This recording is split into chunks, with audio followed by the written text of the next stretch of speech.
নামাজের মধ্যে রাকাত সমূহ ভুলে গেলে কি করণীয়? একটা সুন্দর প্রশ্ন। এরকম হয় না, যারা আপনারা সিনিয়র মানুষ, 4 রাকাত আপনারা আসরের নামাজে গিয়ে দাঁড়িয়েছেন, 3 রাকাত পড়ার পরে মনে হয়েছে যে আপনি 4 রাকাত পড়ে ফেলেছেন, কিন্তু মূলত কয় রাকাত? 3 রাকাত। এখন আপনি কি করবেন? ইসলাম যেটা বলে, যখন আপনার ভুল হয়ে যাবে মনে করছেন, তবে এটার ক্ষেত্রে নিশ্চিত হতে হবে। নিশ্চিতটা কেমন?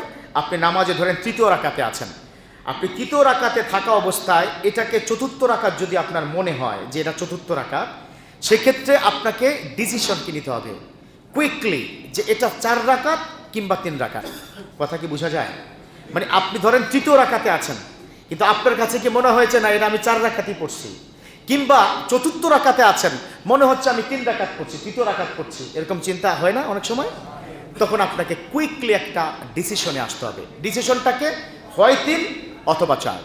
কথা কি বোঝা যায়? হয় 3 অথবা কি 4, যে কোনো একটা সিদ্ধান্তে এসে যদি 3 হয়, মনে হয় আছেন 4র্থ রাকাতে, একজন জানে তিনি কে? আপনার কি মাথায় আছে?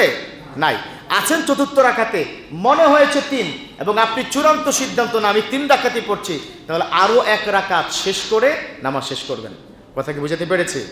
আচ্ছা, যদি এমন হয় যে না আপনি 4র্থ রাকাতে বসে মনে হচ্ছে 3 রাকাত কিংবা আপনার 5ম রাকাত, তাহলে কি হবে?